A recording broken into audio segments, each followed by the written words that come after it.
family, unable to visit my father's grave in Qom or pray at the mosques where I had spent my entire life. Everything I had built over 58 years would be annihilated in a moment. The cost could not have been higher, but I had seen the truth. I had stood before Jesus Christ and known beyond any possibility of doubt that he was God. I had seen the scars in his hands that proved he had been crucified. I had experienced his love even though I deserved his judgment. I had been offered grace I could never earn. How could I reject that? How could I choose my reputation over truth? My comfort over eternity, my temporary life over his eternal kingdom.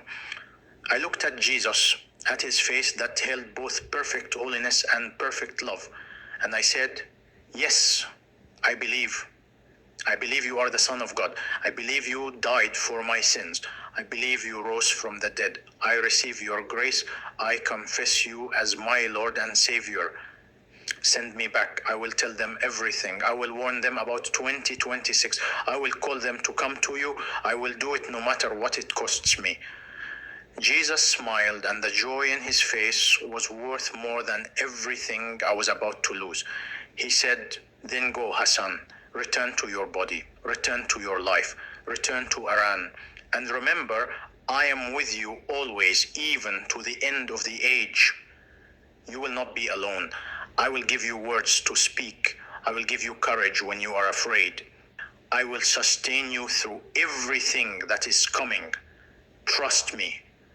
He reached out and touched my chest, and the moment his hand made contact, everything exploded into light. The return to my body was the most excruciating physical experience of my existence. For 72 hours, my soul had been separated from my flesh, existing in a spiritual realm where there was no pain, no physical limitation. Now I was being forced back into a body that had been lying still for 3 days, a body whose systems had been barely functioning, whose muscles had not moved, whose lungs had been breathing only shallow mechanical breaths. It felt like being crushed and stretched at the same time, like every cell in my body was screaming in protest, like my soul was being stuffed back into a container that was too small and too damaged to hold it. The pain was total and overwhelming, and then suddenly I gasped, a huge, desperate gulp of air, and my eyes flew open. The hospital room came into focus slowly. Bright fluorescent lights above me, white ceiling tiles, the smell of disinfectant and medicine, the sound of monitors beeping frantically as they registered my sudden return to consciousness. I tried to move my hand and felt the pull of an IV line. I tried to speak, but my throat was raw and dry. A nurse who had been standing near the window checking something on her tablet must have heard my gasp, because she spun around, looked at me, and screamed. She ran out of the room shouting in Persian, "He is awake! Dr. Ahmadi, he is awake! The Grand Ayatollah is awake!" Within seconds, the room filled with people. Dr. Ahmadi pushed through, grabbed my wrist to check my pulse manually, even though the monitors were already showing my heartbeat. He shone a light in my eyes, asked me if I knew my name, asked me if I knew where I was. I tried to answer but could only whisper. He ordered immediate tests, calling for nurses to prepare equipment, barking instructions about brain scans and blood work. My family arrived within minutes of the news that I was awake. Zara came running into the room with tears streaming down her face. She grabbed my hand, pressing it against her cheek, thanking Allah over and over for performing a miracle. My sons Hamid and Ali stood at the foot of the bed, staring at me like they were seeing a ghost. My daughter Maryam was weeping openly. Even Javad, my youngest, who was usually so composed, had tears in his eyes. They surrounded the bed, touching me, asking me questions I was too weak to answer. Zara kept saying, You came back to us. Allah brought you back. We prayed and He answered. Every time she said Allah's name, something twisted inside me because I knew the truth. It had not been Allah who brought me back. Allah had not been there at all. It was Jesus. Jesus Christ had sent me back. And I knew I would have to tell them, and it would destroy everything. Dr. Ahmadi kept me in the hospital for 2 more weeks, running every test available. Brain scans showed no damage. My cognitive function was perfect. Blood work came back completely normal. Neurological exams showed no deficits. He brought in specialists from other hospitals who examined me and reviewed my case files. Every single one of them said the same thing. What happened was medically impossible. No one remains in an unresponsive state for 72 hours with no underlying cause and then wakes up with 0 complications. Dr. Ahmadi held a press conference and told the media that my recovery was a medical miracle, that there was no scientific explanation for what had occurred. The news coverage was massive. Every channel in Iran reported the story. The Grand Ayatollah, who had fallen into a mysterious sleep and awakened after 3 days with no brain damage, no physical problems, completely restored. Religious leaders across the country called it proof of Allah's favor, a sign that I was beloved by God, chosen for some special purpose. But I could not celebrate. I could not accept their praise or their explanations because I knew what had really happened. And I knew I had been sent back with a mission. I had to tell them the truth.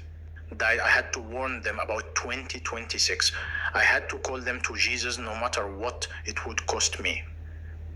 The first person I told was Zara. It was late at night, about 10 days after I had awakened. The hospital had moved me to a private room away from the ICU. Most of the medical staff had gone home. Zara was sitting in the chair beside my bed, like she had every night, sometimes dozing, sometimes reading Quran quietly. I watched her for a long time before I spoke, memorizing her face, knowing this might be one of the last peaceful moments we would ever have together. Finally, I said, Zara, I need to tell you something. Something that happened while I was unconscious. Something I saw. She looked up from her Quran with a gentle smile and said, You had visions. Allah showed you paradise.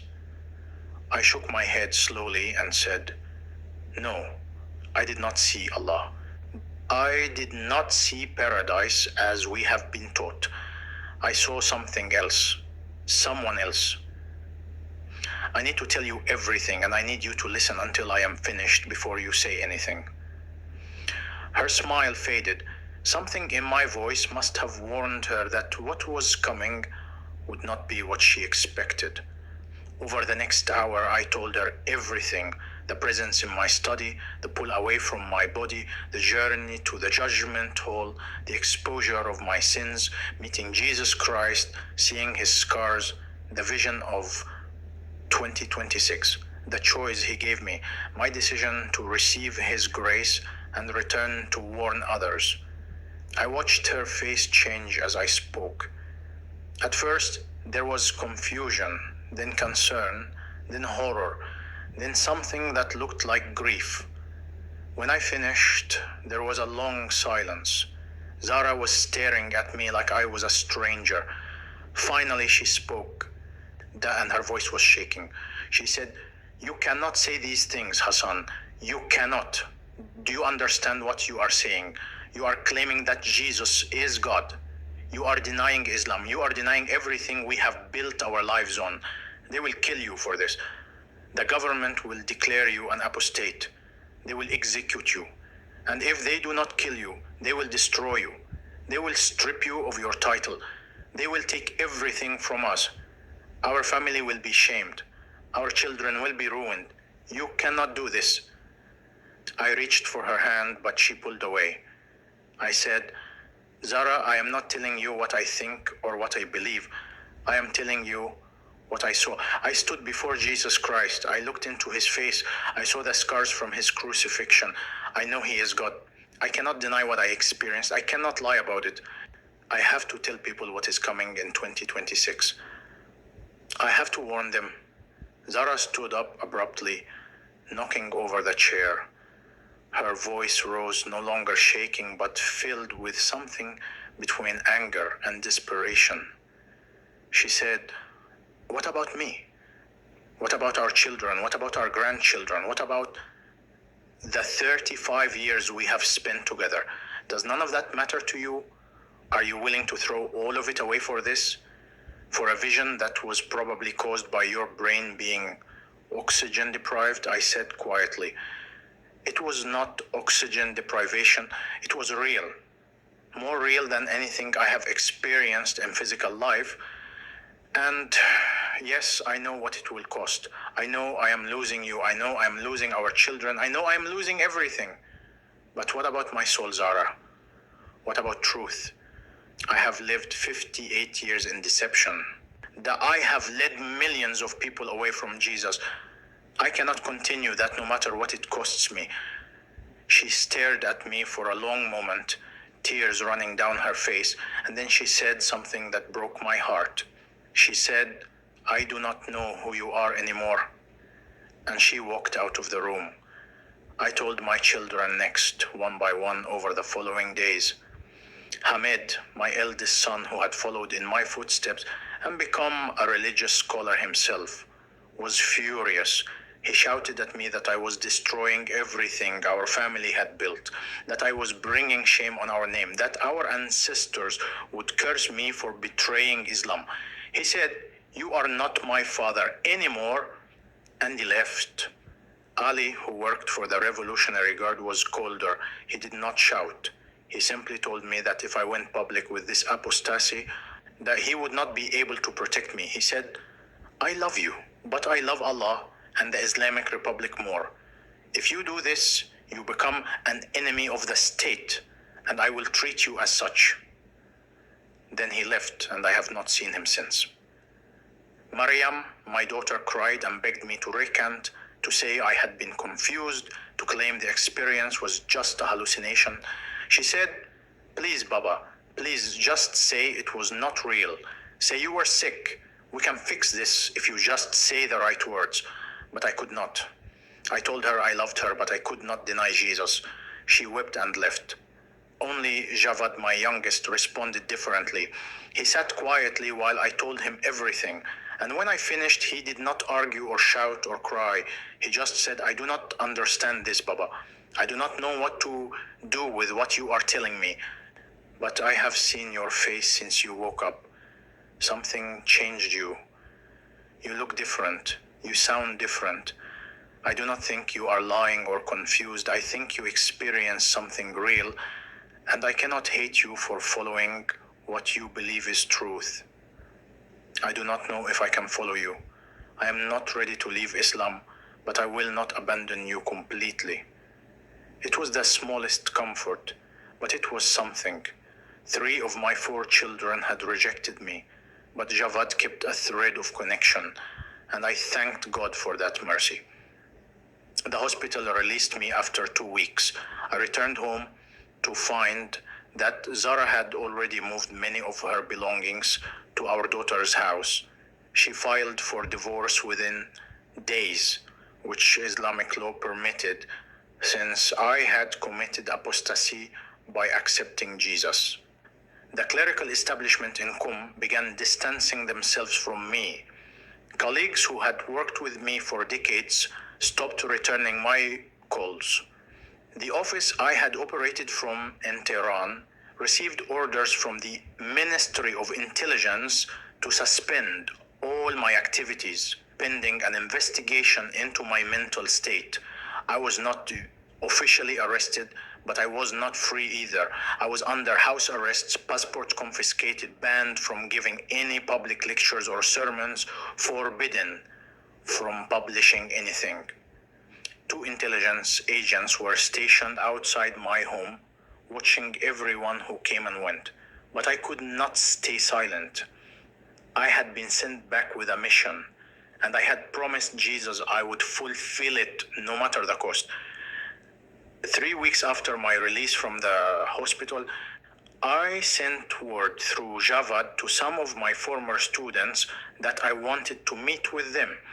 About 40 people gathered at a private home in West Tehran on a Friday afternoon. These were men who had studied under me, who respected me, who had come out of loyalty or curiosity to hear what I had to say. I stood before them in that small living room and I told them everything. I told them about the supernatural sleep. I told them about meeting Jesus. I told them about the vision of 2026. I told them that Jesus Christ would appear above Mosala Mosque during Ramadan 2026, visible to everyone, calling Iranians to himself. I told them that Islam was false, that Muhammad had been deceived, that the Quran was not from God, that only Jesus could save them. The reaction was immediate chaos. Half the men in the room stood up shouting, some calling me a blasphemer, some calling me insane, some just shouting in confusion and anger. The other half sat in stunned silence, their faces showing shock and disbelief. But I kept speaking, raising my voice over the noise. I said, "You have known me for years. You know I am not mentally unstable. You know I am not someone who makes claims lightly. I am telling you what I saw. I am warning you what is coming. And I am begging you to seek Jesus now before 2026, to ask him to reveal himself to you the way he revealed himself to me. Because when he appears above that mosque, you will have to make a choice, and it will be too late to prepare." Several men walked out, but several stayed, and I saw in their faces something I recognized. Doubt, questions. The same questions I had suppressed for years. Maybe my testimony had planted seeds that would grow later.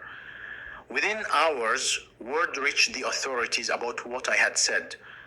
That night, agents from the Ministry of Intelligence came to my home and arrested me.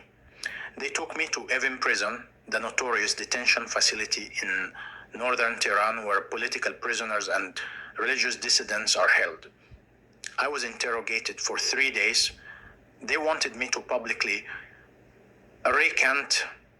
They showed me prepared statements where I would claim that my experience had been a hallucination caused by medical trauma, that I remained a faithful Muslim, that I respected the Islamic Republic. They told me that if I signed and read these statements on television, I could return to my life. But if I refused, I would be charged with apostasy and executed. I refused. I told them I could not deny Jesus Christ even if it cost me my life. I had seen him. I knew he was Lord, and I would rather die telling the truth than live promoting a lie. They kept me in Evin for 10 days, threatening me, showing me photos of my family, and suggesting they could be harmed, trying psychological pressure when physical torture did not break me. But something had changed in me since meeting Jesus.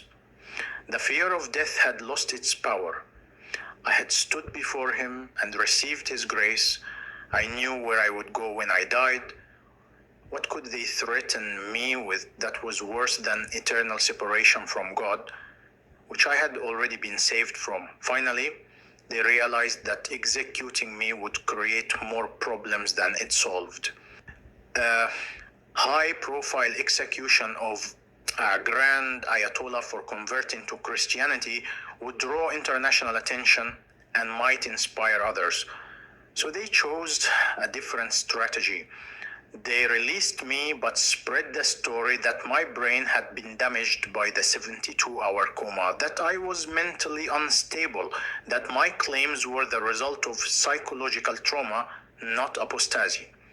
They thought discrediting me would be more effective than martyring me, but they could not control what had already been set in motion. People at that meeting had recorded parts of what I said on their phones. Within days, audio clips were circulating online. Then someone recorded a longer testimony from me and uploaded it to platforms outside of Iran's control. The Iranian government tried to block it, tried to scrub it from the internet, but it spread faster than they could delete it. Thousands, then tens of thousands, then hundreds of thousands of Iranians and Shia Muslims around the world watched Grand Ayatollah Hassan Tabatabai declaring that Jesus Christ was Lord and warning about 2026. The reactions were exactly what I expected. Some called me a traitor, some called me insane, but others began saying, what if he is telling the truth? What if Jesus really did appear to him? What if 2026 is really coming? With Javad's help and the help of an underground network of Iranian Christians who had heard my testimony and wanted to protect me, I escaped Iran. I cannot tell you the details of how I left or where I am now because there are people actively searching for me. Iranian intelligence has placed me on a wanted list. There are elements within the regime who would rather see me dead than continuing to spread this message. But I am alive, I am safe for now, and I am fulfilling the mission Jesus gave me. I am recording this testimony. I am warning everyone who will listen. 2026 is coming. I have seen it, and the signs Jesus showed me are already appearing. Reports of Shia Muslims dreaming of Jesus have increased dramatically just in the last year. If you search online, you will find testimonies from Iran, Iraq, Lebanon, from Shia communities all over the world.